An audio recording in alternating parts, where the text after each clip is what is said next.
आणि तिसरी गोष्ट भावाचं बर का. एकाच शब्दात सांगतो, मला इथं रंगवायचं नाही. महाराज कर्म पहा, भावाचं खाल्लेलं आहे ज्यानं.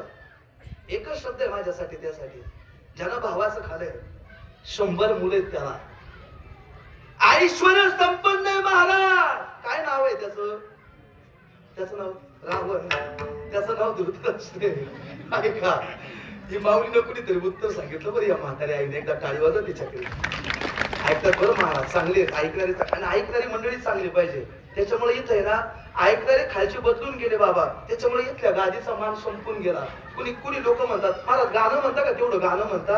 अरे बाबा लय अवघड झालं. पण एक वाक्य आहे का, एक देवाचं नाही खायचं, कर्म या शब्दावर बोलतो. ऐका, 1 मिनिट संपवायचं. गावाचं नाही खायचं आणि 3 भावाचं नाही खायचं. 100 मुलं आहेत त्याला, ऐश्वर्य संपन्न असा राजा आहे बाबा. त्याचं नाव धृतराष्ट्र आहे. ऐकतात ना, 100 मुलं असताना पण शेवटी पाणी बाजायला एक नाही राहिला. ज्या भावाचं धन लुबाडलं ना, आई त्या भावाच्या दरवाज्यात येऊन उभा राहिला आणि आवाज दिला, दादा काय खायला मिळेल का मला. आतून आवाज आला, आमचंच खरं, आमच्या इथं झाला का परत तुकडं मोडायला. कर्म पा, पण भावासाठी भाऊच आहे बाबा. म्हणून खाताना चांगल्याचं खायचं. या शब्द सज्जना संगती करावा उपवास, आणि दुर्जनाचा गोड घास खाऊ नये. सज्जन माणसासोबत उपवास राहायची वेळ आली तरी चालेल, पण दुर्जनाचे गुलाबजाम असले तरी नाही खायचे, त्याने दुर्बुद्धी सुचते. पैसा चोरा पासी म्हणा पैशाची बुद्धी एकताची जिंदगी वर धावे, एकताची जिंदगी वर धावे. पैसा चोरा पासी पैशाची बुद्धी एकताची जिंदगी वर धावे, एकताची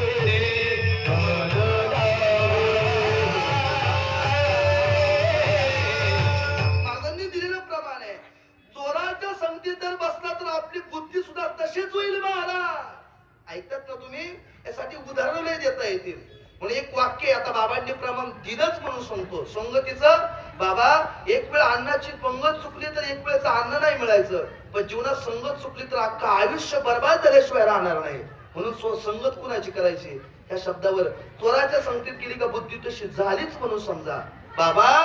पण भावासाठी भाऊच नाही. शेवटच्या क्षणाला जेवायला बसला आणि तेवढ्यात भीम समोरून आला, आणि त्या भीमानं घास उचललेला तोंडात घातलेला पाहिला, आणि भीमाच्या मुखातून वाक्य बाहेर पडलं, ए आंधळ्या, तुझी 100 मुलं मी माझ्या हाताने मारलेत म्हणे, आणि शेवटी आमच्या इथंच आला का. आता मला तुम्ही सांगा रांदीकर, तुम्ही गावाला अन्नदानाची पंगत घातली आणि कडक कपडे घालून जर पंक्तीतून हिंडून गावाला सांगू लागले, काय खायचं ते खा, मग मीच घातले खा. खातील काय लोक, ते म्हणतील बाबा तू तुझ्या घरी घाल. ऐका बरं, चौथ्या ताटावर उठला महाराज. एकदा झालं, दोनदा झालं, तीनदा झालं. धर्मानं प्रश्न केला, काय झालं लय नाराज आहे. ऐकतात ना, तेव्हा त्या मुखातून वाक्य बाहेर पडलं म्हणे, मी जेवायला बसलो का. भीम नाही ते बोलतोय, मला त्या भीमाला काहीतरी सांगा. आवाज दिला धर्मानं, ए भीमा. अरे जेवताना कोणी वाईट बोलत असते का. तो भीमा अर्धांडच होता. त्या भीमानं तिकडूनच सांगितलं, जेवताना नाही बोलणार, जेवायच्या आवाजी बोलतो म्हणे, याला पण सोडित नाही. कर्म आहे. एवढा शब्द सांगायचा मला बाबा. जेवायला निघाला, भीमाच्या मुखातून वाक्य बाहेर पडलं, ए आंधळा, तुझी 100 मुलं मी माझ्या हाताने मारले, आमच्या घरात अन्न खात नाही म्हणे, तुझ्या पोराचं मांस खातोय. कानावर शब्द पडला, स्वतःच्या पत्नीला हाताला धरलं, आनंदात निघून गेला, शेवटी जळून मारावं लागलं. त्याचं कारण आहे बाबाचं खाल्लं होतं. आता तुम्ही तुमचं ठरवा, खायचं सांगायचं काम माझं. कर्म चांगलं, कर्म भोगण्याकरिता जन्म आहे. संत जगाचं कल्याण करण्याकरिता धर्म रक्षा नवे नवे अवतार तुम्हा धरा, या कारण उद्धरा या जो नजड जीवा. ब्रह्म मृत्यू संत जगी अवतरले, उद्धरावया आले 3 जना, उजळावया आलो वाटा खरा. अशी कित्येक उदाहरणं सांगता येतील, पण संतांचं सांगायचं नाही महाराज आपल्याला. मग सुख आहे ते संतांच्या चरणाजवळ, पण आपल्या संतांचं सांगायचं नाही. दुसरं प्रमाण दिलंय, तुझे पायी सुख सर्व आहे, त्या देवाच्या चरणाजवळ सुख आहे.